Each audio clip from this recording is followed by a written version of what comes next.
All right.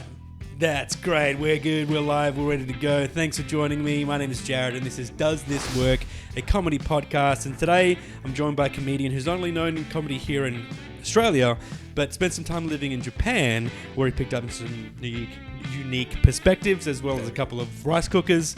That's the joke, yes. Yeah. Tommy Lee, ladies and gentlemen, thank you very much. Thanks for having me. This is very good. This is cool. Oh, thank you. Setup. Yes, I love this. I'm liking this spent setup. like 30 minutes talking about these 3D prints. I was like, that is very Before we started rolling, I was just showing off all my 3D prints because I'm a 40-year-old dad and we 3D print. cool. I'm 41, so there you go. And I'm a dad. Yeah, the new addition is the mask That over is so there. cool.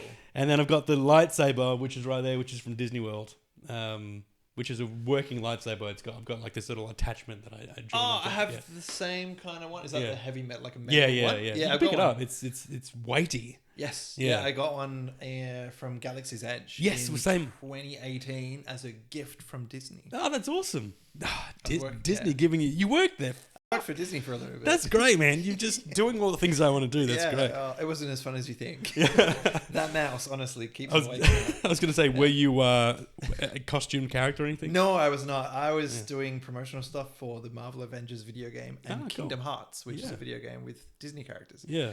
And we got flown to Disney to go to the opening for Galaxy's Edge, and they're like, pick what you want. I'm like, I'm taking a lightsaber. Yeah. Like, cool. Well, we did at Galaxy's Edge. We did. Was it Orlando? No, it was the LA one. Oh, right, cool. Yeah, when it first opened. So we went. That was when the new trilogy was on. Yeah, and it was cool. Kylo Ren walking around. Yeah, and all that yeah. Stuff. Yeah. So it was Orlando, they do like a lightsaber build. I'm pretty sure it's the same in LA. Yes, yeah. But we did that. So my son did it, and it's like expensive. Like it's very expensive. But you go in and like I stood behind him because only one person builds at a time, and but they do it's such like a theatrical production, like, and that's what's great about Disney now is like it's such an immersive thing. It's not like all roller coasters and rides. Yeah, it's that's like Galaxy's Edge. We went into the cantina, and Yeah. like the biggest thing that disappointed me is that I didn't have that music on loop. yeah.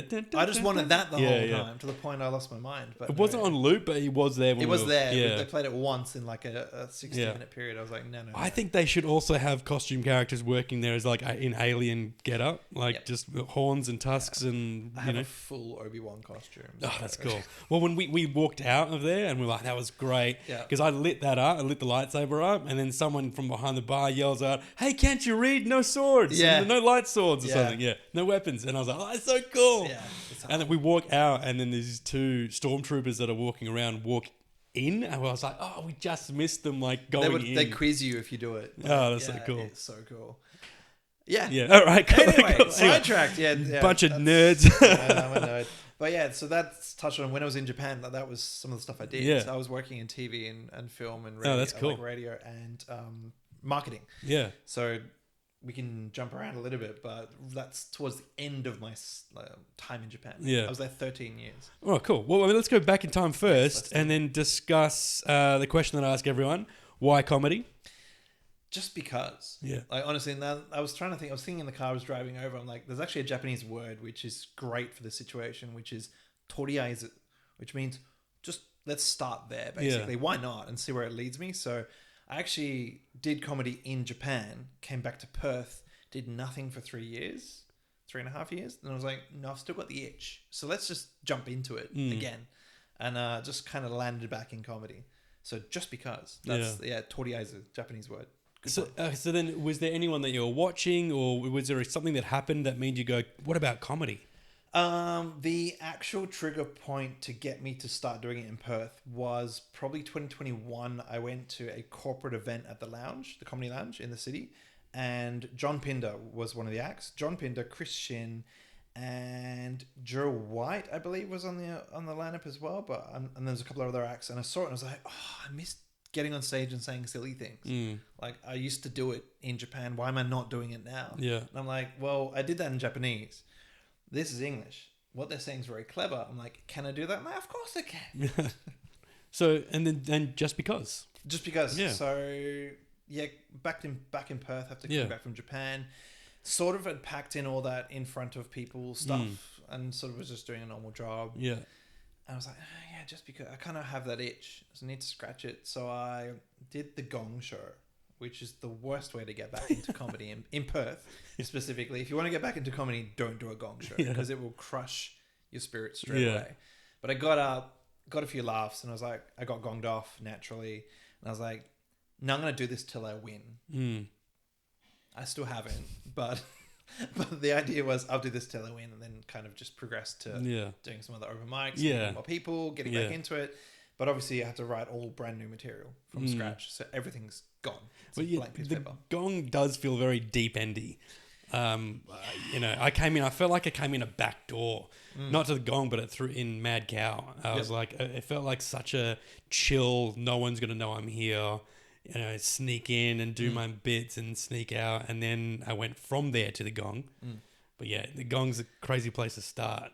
Yeah, I think the one thing, and I've done heaps of gigs through my whole life, like different things like TV, radio, blah, blah, blah. Getting up and doing stand-up in front of a room full of people is always a relatively scary, nervous thing to do. Yeah. So the Gong, there's 150 people in the room. You're getting up, doing material that I've never done before. Don't know if it's going to work. So I was nervous. But once I started doing it, the nerves disappeared quite quickly because I'm like, I can do this. This is just 150 people. Who cares? So I think definitely doing something like Mad Cow, starting at small rooms, then going to big rooms is a better track to go down. Yeah. But I threw myself in the deep end. That's just what I do. That's cool. And it is like a very... Because it's a natural... It's where you're going to progress to anyway. So you may as well... It's like a Band-Aid rip. You may as well just do it and then go, well, this is the worst it's going to get. There's one thing to bomb at a Mad Cow and be like, well, that sucked. But it's another thing to hear that gong ring out and people's plates and see a visual of how much people don't like you and then have to live with it. But so it's a cool, not cool, but it's good. I thought it was a good way to rip the Band-Aid off. But reality was in Japan, the largest room I've done is an arena. Not solo. It was part of an ensemble of other acts, but it was 52,000 people. Wow. At Osaka Castle Hall. Yeah. 52,000 people. It was a radio event where we had all the radio DJs were on. We had like bands, we had musicians. I had to do 3 minutes and it's like I got up and did some silly stuff and I'm like, that was easy.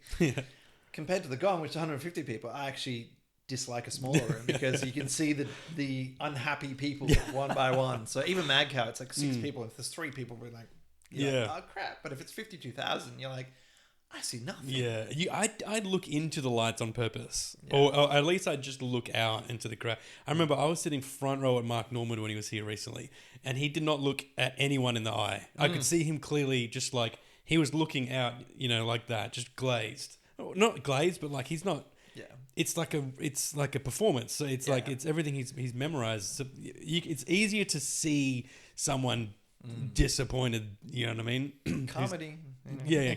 Comedy. but that's a good point. I think everyone has a different way of handling that stage presence bit. Yeah. And I think for me, I kind of already had that base.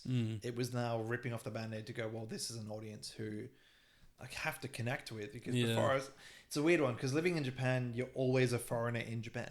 No matter how long you live there, you're always not Japanese and they treat you differently. So I could get away with kind of disconnecting from people. And if I messed up, I was like, oh, okay, I'm just a foreigner in Japan. So, who cares? But, so then what was your first set like at the Gong then? Like what was your material like and where did that come from? Did it translate from Japan or was it fresh? It was new stuff that I say, like I have an office job during the day and I say silly things all the time. It was literally the silly things I was saying in the office. So the first bit I did, which is I stopped doing it because people frowned a little bit. It was a joke about my kids being half Asian and having slanty eyes. Yeah. Which they do, but it's not a bad thing. Yeah. But it was like, I know they're my kids, but I'm not sure they know that I'm their dad because they look at me confused and then do the eyes. And then it did really well. But the Gong Master was an Asian guy and he disapproved of it, which in fairness, yes, it's cheap laughs. It's a bit hacky, but it was a nice way to lead in because what I was doing in Japan would not work here. Right. I don't think it's hack. I mean, you're talking from real experiences and it's a joke that's like... It's on the nose a little bit. Yeah, but but I don't think it's hack at all. I think it's because especially if you're speaking from real experiences, I think the world is in a place right now where you can't even say a word like Asian and without people clenching up a little bit if you're not Asian. Yeah. Indian, same thing. Like, It's tough because I'm very white. Yeah. Well, I'm English, born in England, so yeah.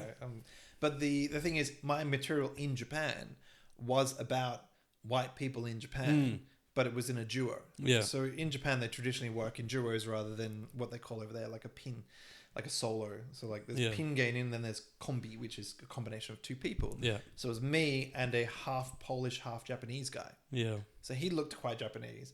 I don't look Japanese. We were called Full Half. Yeah. That was our stage name. We've changed it a few times. We've done full, half full. We've done all these things. But effectively, he's Japanese looking, half Japanese. I'm fully not Japanese. So half and full. He would bring the foreign perspective. I would bring the Japanese perspective. So I would be shitting on foreigners in Japan from a Japanese perspective, even though I look like this. Yeah. And he would do the opposite. He'd be like, oh, I can't use chopsticks. It's so hard, blah, blah, blah. I'd be like, it's so easy. How can you not? Yeah. So it was like the flip. You're like a juxtaposition. That's quite interesting. So when you initially moved over there and you were performance-based stuff, YouTube stuff, was there like apprehension at first on their point of view? Because you were there for 13 years, so obviously you built some trust. Yeah, the story is quite interesting how it sort of all fell into place. I arrived in Japan in 2007 with the intention of teaching English because it was just an easy job. Yeah. Ended up working at a TV production company because there was no English teaching jobs.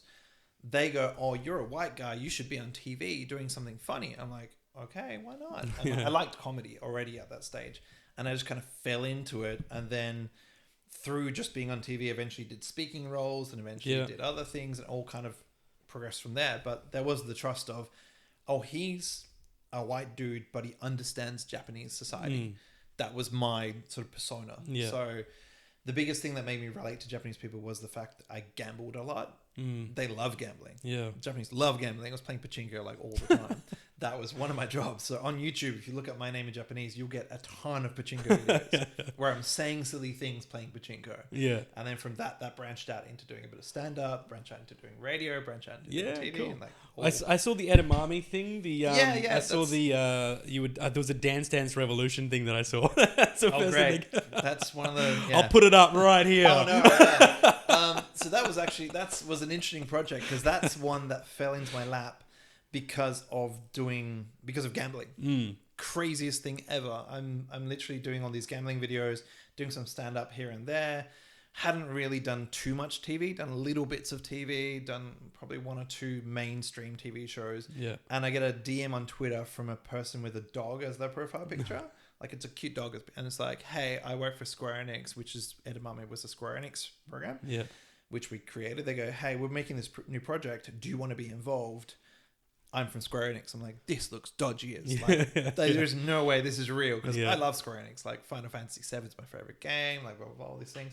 And then it was legit. And that's where Edamame came. Oh, that's cool. From. So, and I loved video games. I'm going to bounce around a lot. Like I played Street Fighter 5 professionally for a while. I've streamed on Twitch. Yeah, like cool. I've done all these weird things through the whole process. It's like, oh, I did that. And I forget. Yeah. Like Edamame is a great example. I forget I did that. Yeah. So, okay, then coming back to Australia then. So you put in a lot of effort. You assimilate to sort of Japanese culture. You're accepted there for a long time. Yeah. You come back here and you're met with like apprehensive audiences who like don't know how to take. Yeah. So did it feel like you put in so much effort to be accepted by Japanese culture over there to come here and be like, it's cool, and then have to now prove yourself again? And it's like, and your family's Japanese as well? I like that though. Yeah. So the one thing that got to me towards the end of my stint in Japan was the fact that I already had a stigma of who I was and what I did. Yeah. And I was like, when I came back, I'm like, I could reinvent myself again. And I was quite excited for that. So when I did the first stand-up set, I was like, this is a chance to be a different person than I had been. Yeah. Because, you know, if you're on TV long enough, people assume who you are and what you represent. I'm so you kind of just use it as an opportunity to reinvent. Reinvent. Yeah. So I actually reinvented myself when I went to Japan. That's even going even further back. Yeah. Is I grew up, I wasn't the coolest kid around. I was the nerdy kid. I was getting excited by Star Wars and playing video games, and I wasn't the coolest kid at school. But when I learned Japanese, I had the opportunity to reinvent my personality in a different language. Yeah. So it's like going, okay, I'm going to learn another language, but I want to sound like XYZ. Yeah. So I picked a really cool celebrity whose tone of voice I liked and his accent, and I basically learned Japanese watching videos of them. Yeah. So my persona in Japanese and my persona in English was completely different. Yeah. It was a very like humorous guy with a with an accent, an Osaka dialect, which is a very specific dialect in Japanese, compared to awkward, nervous British boy who's lived in Australia for a while, likes video games. I was just this different, quirky, funny guy in Japanese. And so when I came back, I'm like, well, I can now reinvent myself again. With all the knowledge of what worked quite well in Japan. Yeah. So, and then, do you still have that same sort of following from Japan?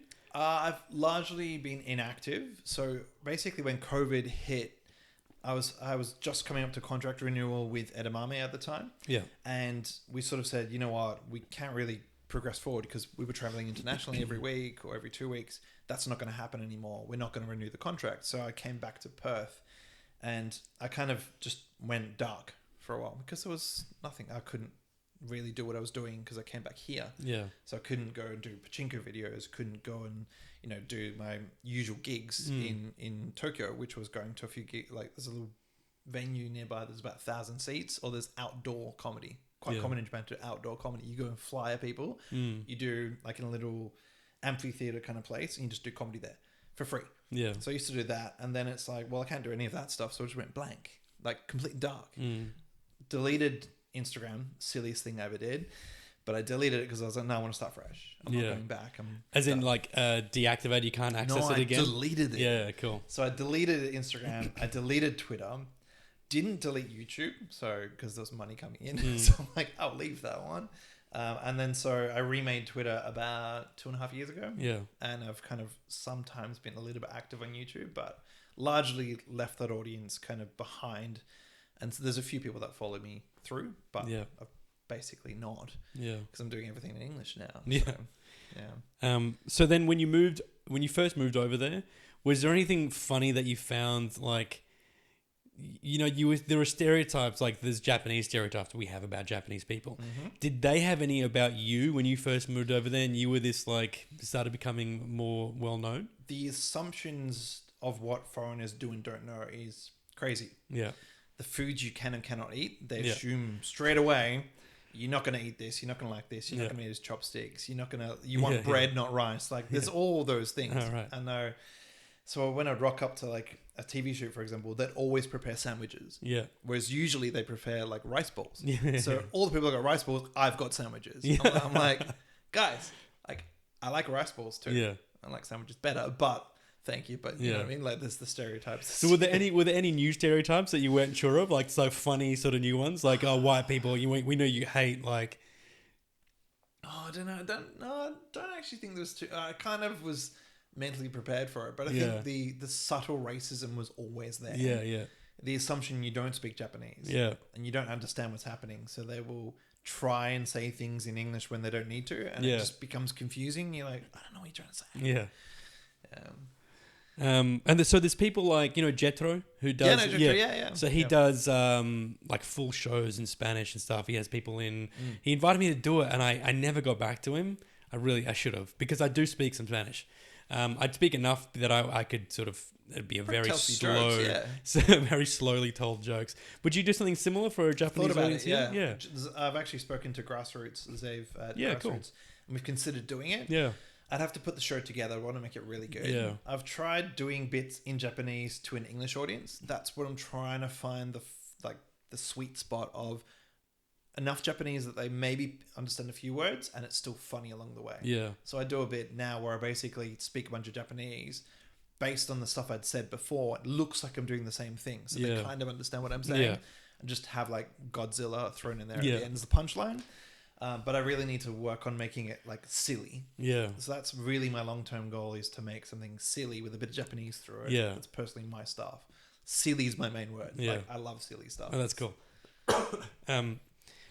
Yeah, because I feel like it would do well. And I know that bit and it's great. Yeah. And then, but do you feel like anytime you do that stuff, do you feel like you have to like preface, like you spend time, good time, that you could be telling, like doing other like setups and other punchlines, like warning the audience or like preparing them like for like you have to like let them know about your whole history before you I can feel do the joke. I've got to build the trust Yeah. that he can say this before I can say it, which I do think that's the problem with that bit. I've tried it both ways. I start in Japanese. I've done that. I've like come out straight away speaking Japanese. Everyone's like, what the hell is going on?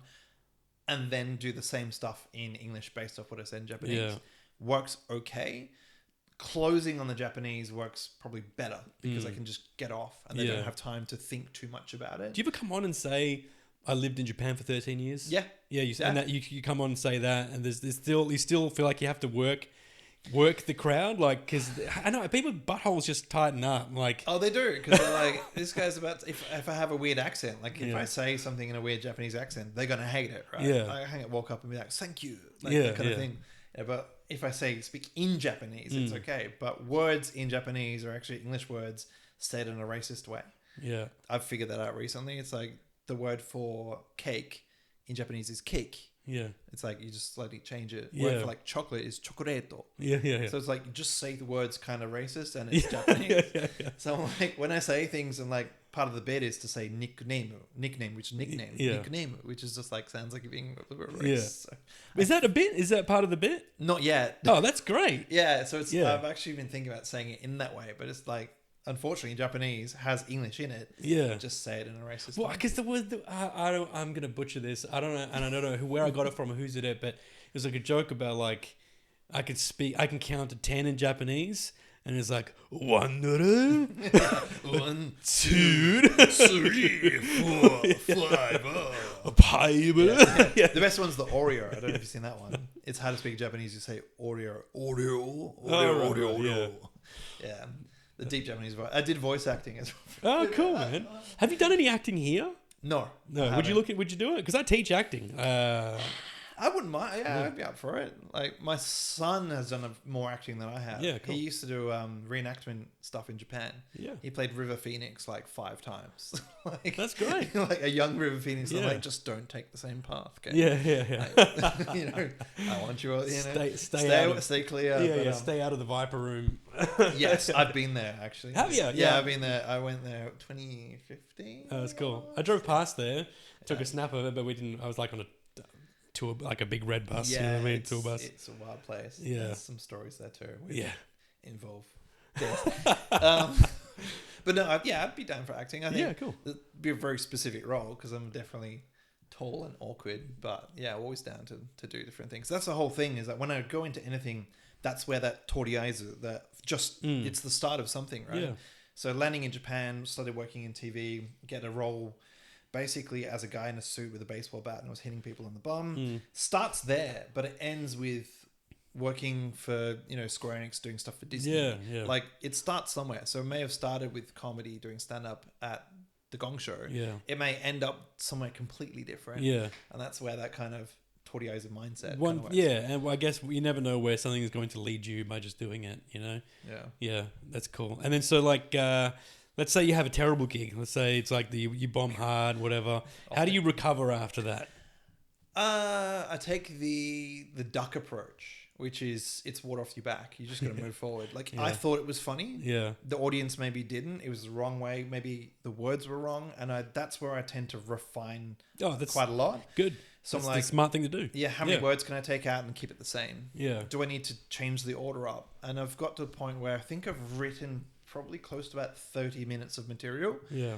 And I've got it down to like a solid 7, which I'm pretty happy with. Yeah. Then there's another 23, which needs polishing. It's just a pile of shit that needs polishing, and it's just structure and I think the one thing I would go back to is when I first started is I tried to take the easy route. And I think in comedy there is an easy route. It's being shocking and just saying a bunch of swear words, a bunch of shocking things, being extremely over the top, racist, sexist, all these things. I went down that path really early and I corrected course. I was like, no, I don't need to do that. Like, I can be like the people who I look up to, which is like the John Cleese's of the world. I love John Cleese. Yeah, he's great. Fantastic. I was technically in a movie with him. Technically. That's nuts. I was a background extra in a movie called The Naked Wanderer, and he didn't set foot in Perth at all. He filmed all his scenes in London. But yeah, I did it because I was like, I could say I was in a movie with John Cleese. That's so cool. Yeah, he would be one of. If I was gonna say, if I could be any other comedian, Yeah. the John Cleese, that kind of silly, clever, humorous. Yeah, I see what you mean. That's a good example of like someone's brilliant but silly, like over the top silly. Like I grew up on Monty Python, man, and I it was Faulty Towers first, and then I went back and found, much like people do with that sort of stuff. But yeah, found Monty Python after that, and found Holy Grail. Yeah. Oh, I love which I've got right here. Yeah, well, I grew up on Monty Python and then Blackadder. So Rowan Atkinson and like the Monty Python, all of those guys, like that was what I grew up on. Yeah. And I've always had it in my mind, it's like, that's the pinnacle of comedy, where minimal words, bit of silliness, emotions, facial expressions, hand gestures, that's how you get the laughs. Yeah. Not just shocking words. Yeah.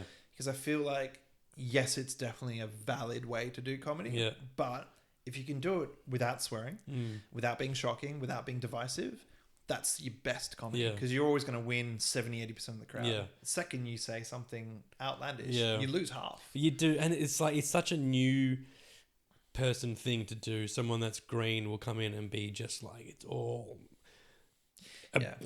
crazy offensive jokes, and then they'll not, I don't want to say they'll course correct. I did as well. That I was just like, I slowly discovered, I was like, these are terrible. I remember I told this story before on this podcast, whatever. The first set I ever did, I had like a terribly offensive joke on there. I wrote it just because I liked the wordplay, and I got a boo, but it wasn't even an energetic boo. It was like a boo. It was like a disappointed, and it was so quiet that you could hear it. It was like under her breath. She was like, boo. Oh no. And I was like, oh, that hurts. Yeah. So and then I was like, all right, cool. That's not me. And then I realized that like how the audience perceives you is such a big thing to like who you're going to be on stage. You don't really have a stage persona, do you? Like, I mean, I'm trying to work one in, but I'm trying to go. That's the thing. I'm a big guy, so I've got to go out there and kind of go, I'm all these things very quickly, because you want to be likable, relatable before you say something, which is whatever it may be. So that's what I'm working on at the moment, is that likability initially, because the second you go in, you're not likable. They turn so quickly.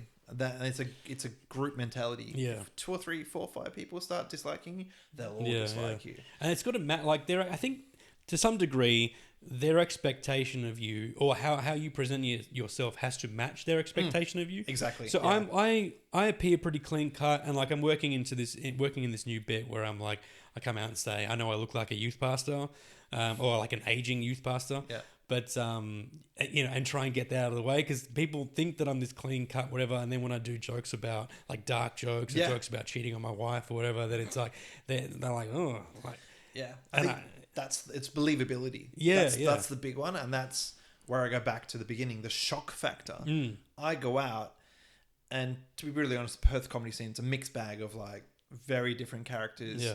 But a lot of them tend to look a little bit like crazy. There's a lot of crazy characters in the Perth scene. They say wild, outlandish things, and that seems fine. When you've got 3 or 4 people that look quite wild and out there, then you've got, I rock up and I look, okay, I've now I've dyed my hair, I look a bit different, but before I didn't. It's like, oh, it's a normal-ish looking person. And then you suddenly flip and say these outlandish things. They're like, I didn't expect that. So it's like a Jeselnik, sort of thing. He looks pretty clean guy. Even someone else like Bo Burnham looks pretty clean. And then they come out and say some offensive stuff. Even someone like, what's his name? Jeff Winger from Community. What's his name? Joel McHale. So he said some pretty dark stuff on his web series and stuff as well. But like these guys look super clean. But yeah, I think for me, they like, if they like you, and then you say something like, I'm cheating on my wife or whatever, or my girlfriend, and they go, oh, I like him. He's like, I don't want to. Disappointed me. They're disappointed. So I'm trying to. I just like when I hate having to throw bits away if they work because they don't match, like with what the audience wants from me. And you got to find that sweet spot. But I think you can always get them there as long as you premise it with the right things. That's where that joke order and the story of like start to finish coming around. So with the first sets I did, it was about my kids. Then I go into about hitting my kids, which I don't hit my kids. But if I was to hit my kids, this is how I would do it. They're like, but one, he doesn't really look like he's got a lot of kids. Like the first reaction is that's what I'm thinking people are thinking. So then they're already going, has he got kids? They're thinking about that first. They're not thinking about what I'm saying. They're like debating this point. Whereas the best is like, oh, we can get on board with what he said straight away. Yeah. We're not thinking about that. We're going on the journey with him. So that's one thing which I've been working on, and it's going better. Yeah. So what's the positive feedback that you do get from patrons like after a gig?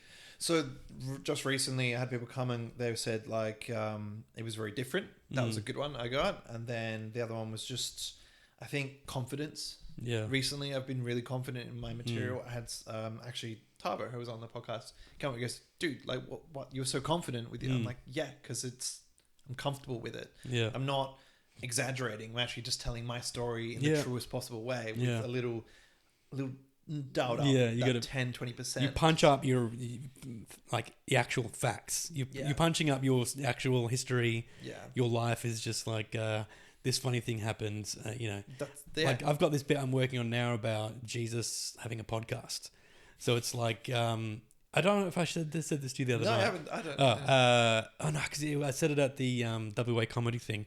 To the not on stage. Just I was just running it by some people. But the idea is like if Jesus was here, he'd have a podcast because everyone has a podcast. And but the idea is that like he would have to stop like halfway through and just like reluctantly and begrudgingly like advertise like Blue Chew.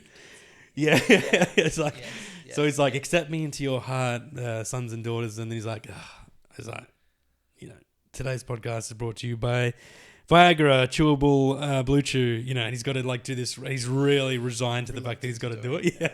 So it'd make a good sketch, I think. In fact, maybe I'll sketch it. But yeah, I'm working on that sort of idea, and it's like, it's still it's funny because you have these ideas and it's like, all right, how do I just make this funny? And it'd be the first joke I tell that's not something that's sort of taken from real life. That's it requires them to sort of come on this journey with you. And like, imagine if Jesus was here, like he'd have a podcast for sure. And I've not been that kind of comic so far. Yeah, well, that's been joke type to throw in there. The other thing, that's a good point, is joke type, right? Because it's different. Personal storytelling. Then you're going to actually now creating a situation, a hypothetical situation, then trying to get them to buy into it, and then getting the funny. Yeah. Yeah. So you have to like get them along immediately. I think like I would get them along immediately just by the setup, which is like if Jesus was here, he'd have a podcast. The premise is great. Yeah. So like, and that would at least would go like because immediately you see Jesus in your mind talking into a microphone. Sitting right here. In fact, if I do this sketch, I'll get you to. Actually, I'll get like Sardi or someone to play Jesus. Or Dan Fredo. He does a bit like Jesus. Oh, it'd have to be someone Middle Eastern. They're going to be Sardi or. The interesting thing when you mentioned Jesus, like I think I told you about this bit that was working on with Jesus. He's a magician that won't do the same trick twice. Yes. So funny thing. See, I knew I had this conversation. Yeah, we did have this conversation. So in my head, I had this idea. I'm like, oh, Jesus, like because I've seen other people do bits about Jesus and. Religion's a touchy one to do. As long as you do it right, you can kind of nail it. Yeah. That's fun. But anyway, so I had this bit in my head. I'm like, Jesus, he's a magician that won't do the same trick twice. And the one thing I do, which is a little bit, people may not like it when I say it in this way, but I use AI to help with comedy. Not in the way that most people think. I don't let it write the bits. I have it check if my bit's stolen. Oh yeah, good idea. That's what I use it for, because we all have this thing in our head where we go, I've got this great idea. Yeah. This is my idea. Yeah. And then you go and you start talking about it. And it's like, no. You heard that somewhere. I don't remember what you heard about it. Yeah. Now you've stolen it. It just sounds so familiar. Yeah. I use it for 3 reasons, right? One is that exact same reason. I'm like, has this been done before? Yes. Yeah. 2 is take this whole set and time it for me.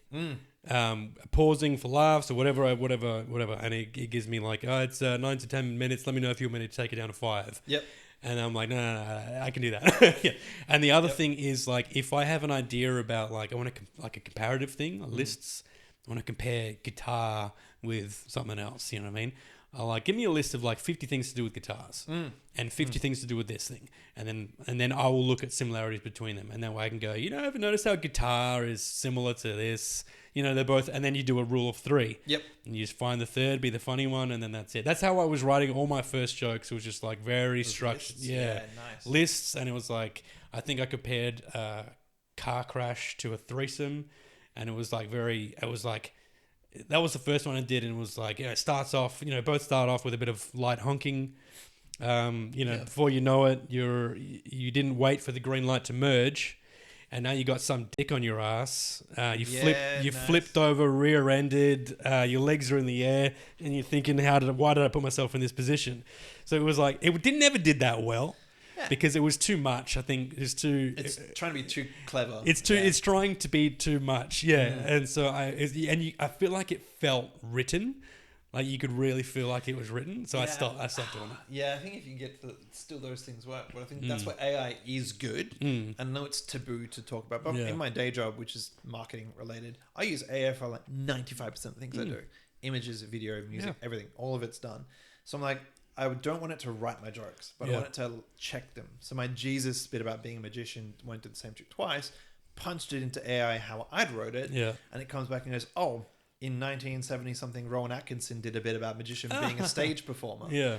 And it lists off, it goes, it's similar, but yours is a different take because you've got the Jesus is a magician that won't do the same trick twice, whereas that one was more around he's a stage performer performing to people. So you've actually got a different spin, therefore it's saved. Yeah, yeah. So I'm like, right, okay, I'm okay with that. But I must have seen that, remembered it, now it's come out. That's cool, because the most I've gotten from AI back is like, while the premise isn't new, like, your take on it is, I couldn't find anything online. It's pretty good. Like, it can scrub, it can deep dive and find... deep dives into Reddit and everything as well. So I would use different AIs. Like, Grok would scan Twitter. Yeah. Because often you'll scroll Twitter, you'll see something, you'll be like, oh, that's there. But I'll use a multitude of different AIs to check. And then you give it the sort of the protocol to work within, and it gives you back the results. So I use it for that. I have punched it into, can you find any more funny in this joke before? And I just feel like it's not funny. Grok's pretty funny, but the rest aren't. But, and then, sorry, that's the other thing. You are doing a fair bit at the Comedy Lounge now. Are you employed there, or are you just helping out? Not technically employed, but I assist with marketing and some stuff in the video. But yeah, I enjoy just being around comedy. Yeah. We're much the same. Like you're doing this because you love comedy. Yeah, I'm doing that because I love comedy. Well, it was either this podcast or try and start a room. And I honestly think, like, I'm now running a room monthly on Mondays at the Comedy Lounge, Manic Mondays. Great show. It's been really fantastic. We've had 3 so far. 4th one's coming up. The one thing I've noticed about running a room is you can only do so much, and then you've got to let it do its thing. Yeah. So run 3, first one was fantastic, like epically good. Second one just as good. Third one, the crowd kind of teetered off towards the end, and it was like, it was probably the booking order, and then it gives you a different perspective on comedy. You start to look at people as like, you stereotype them. You go, this person's going to deliver me this, so I need to put them next to this person that's going to bring them back up. And you kind of piece it together like that. It does give you a different spin, but I'm still very early in my journey of doing that stuff. Yeah, cool. It's so much fun. Yeah, and is there like Perth comedy the foreseeable future, or are you thinking about heading back overseas at some point? I'd like to travel more. I did a trip to Brisbane last year. That was really good. Did a few gigs through Brisbane. Felt when I came back, I had like a new vibe, because I'm like, oh, I've done interstate. I did a trip to Melbourne. Ended up doing some stuff in Melbourne when I was there as well. Do want to go to America, do some rooms in America as well. I'd love to go to Austin, New York. Austin, New York, the whole thing. Like, I think that's where, if I keep my material silly, relatable, and believable, it's going to work no matter where you go. And I think if you do shocking and all that stuff, it'll pick and choose your audiences a lot more. Well, I think Australians do well overseas, just like English people do well here, like Scottish people do well here. Anyway, I had this conversation with with Chris Pacillo about accents. And I was like, do you think people with accents just inherently do better here? Because it seems like they do. And he's like, yeah. And he's like, I can't remember exactly what he said, but I was thinking about looking at all the people that are super successful and they get through Gong every time, or they're doing the pro shows, and they're all people like Jill and like, Scottish, people.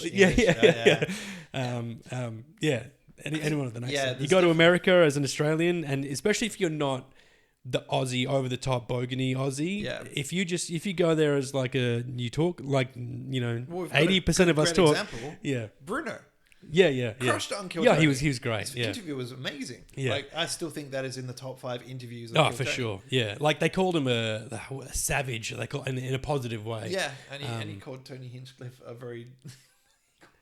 He called him a C word. Yeah, Yeah. I'm not gonna say the word because I don't usually say the word very often. Yeah. But yeah, according to that, and that for me was like, oh my god, that's like Yeah. peak. Well, even the fact that he's like, "Where are you from?" And he's like, "You serious?" Yeah. He's just so aggressive. Yeah, with it. yeah. But I think, I know that there's some Perth comics have headed over to America recently. Sadi went, actually. Yeah.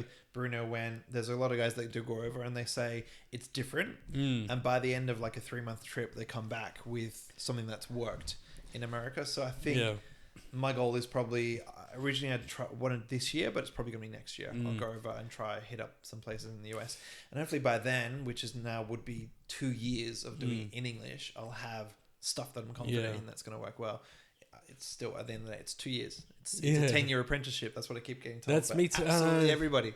Everyone. I'm like, my 13 years pride doesn't count. I realize that. I realize it doesn't count for much, but it counts for something. But Japanese comics, It's like a foundation.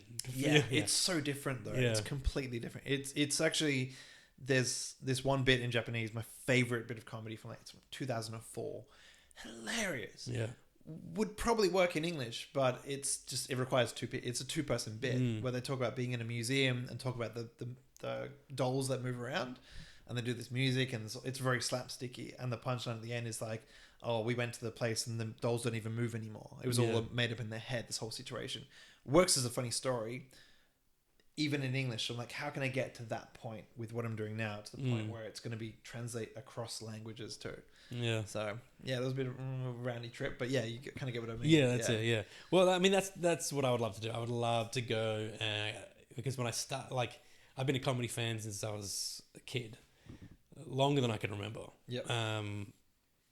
And then so like the idea of like going to New York and just doing this open mics in New York and so run, that anyone could just pop in. You know what I mean? Like Dave Chappelle, Chris Rock could just walk in at any point and be like, get on stage, and then now you're following them or opening for them. Is wild, but yeah, it's more like it's not like I don't want to achieve anything out of it. I don't want to see it as a progression. Everything is just like a bucket list thing, like cool. I've always wanted to do that. Cool. I've always wanted to play in this club. I've always wanted to get paid to do comedy. They're all things that I've been able to tick off. And I was like able to take our second place at that next gen thing, and that was nice. Like I could easily be done now, but like it's just like same with that. My acting, same with music. I always started these things with like I'll see how far I can get. And I did. It took me, I reckon, 6 years in the acting industry before I called myself an actor. People were like, so what do you do? I'm like, I work here and I work here and I do acting, but I never called myself an actor. An actor. So it took a while. Even comedy, I'm like, I do comedy. I do stand up comedy. Yeah, I do stand up comedy. Yeah, I'm a stand up comedian. Yeah, I'm not a working comedian. On stage. I'm I've gotten the odd paid job there, and that's. Always just grateful. Like I never expect. Well, it's all going to be different now. I'm not going to be able to walk down the street tomorrow because I got one paid gig. That doesn't happen. I mean, I got to that level in Japan. Yeah, through doing what I did, and that's a busy street to be walking down. It's a busy street. It was radio. So when I had my radio show, which was 3 hours of talkback every week. Yeah. We had 23%. Yeah, you were going to like early morning talking to truckers. It was 1 a.m. to 4 a.m. on a Thursday, technically Friday morning. But we had 23% market share, which is huge. And all in Japanese? All in Japanese. Yeah, wow. We'd get a foreign guest. It was called On the Planet was the name of the program. Yeah. We'd get a guest from overseas. I'd speak to them in English and translate while I'm doing the interview live. So I'd ask a question, then say it in Japanese, and then they'd answer. I'd say that in Japanese, then ask the next question. My brain would get fried, and it's like 1 o'clock in the morning. Yeah. And it was great. So then, was there anything like, everyone talks about Japan being like super futuristic. Is there anything that's over there that isn't over here? No, it's not really like that. It's backwards. So everyone's riding bicycles like everywhere. Day one of my job in Japan, I was like, oh, these guys are in like 10 years ago. Oh, wow. So I went to uni in WA, went to Murdoch University, did film and television there. We were recording back then on P2 Panasonic cards. This was like a digital format. We then, by the end of finishing uni, we were on SD cards, like in digital format. There was no tapes. That was just unheard of. Rocked up day one in Japan. On set as an assistant director, they hand me 14 the old mini DV. Yeah, I remember those. Yeah. That's what we're recording on today. Yeah. I'm like, but you're going to have to capture that in real time later on. Yeah. So this is 14 tapes. That's 14 hours of capturing video later. And that was my job too. Yeah. So we'd film for 14 hours. I'd then take the 14 hours, go back to the office, and then sit there, put it in, press record on the computer, dump in 14 hours of footage. So I was like, what are these guys doing? Yeah. Which is saying something, because Perth is generally known as the places that's like 20 years behind the rest of the world. No, definitely. Even then, this is 2007. Yeah. And like it took 3 years for them to move from tapes to digital in the place I was. Yeah. And I was still running tapes to the TV stations by bicycle. Like I literally have like these big, massive tapes that you'd run from the production house to the TV place and drop them in and, hey, here's the program for tomorrow night. Yeah, wow. I'm like, I guess it's just like what they used to, you know what I mean, set in their ways. oh, I don't think it's in the future. It's different now, Yeah. basically. It's a different present. The things they've got 24-hour convenience stores, but that's because they've got 140 million people. We've got... And they've got vending machines for everything as well, don't they? They do, for absolutely everything. From alcohol to cigarettes to used underwear to whatever you need, it's all in there. Like, and Is the underwear thing like a trade system? Like you put yours in and get another one out? I don't know. I never put mine in. Maybe I don't think it works that way. But no, it's scary. Like some things they have in vending machines. But it's seems like a futuristic place. Yeah. But inside, the actual Japanese society is very different from the outside looking in. So, for example, I worked 3 months with no holidays, 17 hours a day. Yeah. And that was the normal. That's unheard of. That's very backwards in the way it's thinking. And I was like, oh my God, like, what am I doing? I tell my parents, they're like, leave now. I'm like, but I've got to do it because my boss doesn't leave and I've got to stay behind and everything's going to be on paper. There's no email. Like this, it was very backwards in ways. I wouldn't say it's futuristic. Yeah, cool. If Japanese people are watching, they'll be like, yeah, what you're saying is probably true. Like, It's Tommy. He knows what he's talking about. Yeah, he knows what he's talking about. He put all his money in pachinko machine. He cut his teeth there. Awesome. So you've got any, like, this is not going to be out for months. Yeah. Oh, that's fine. I don't have anything actively promoting. On Instagram, trying to put my gigs up in bits and pieces. Yeah, cool. I do make music. I butcher the art of music through AI. I've recently been nominated for a country music award with AI music, so I put all that on Instagram. Yeah, so cool. People check it out. Well, I'll put your social media profile right here. There you go. See that? Yeah. And you'll see Tommy Lee around like the traps everywhere. Manic Mondays at the Comedy Lounge. He's running that. You'll see him at comedy clubs everywhere. Follow his social media and find out where he's playing. And thank you very much, Tommy, for joining me today, brother. Thank you. Thank you. See you next time. Yep. That's great. Well done.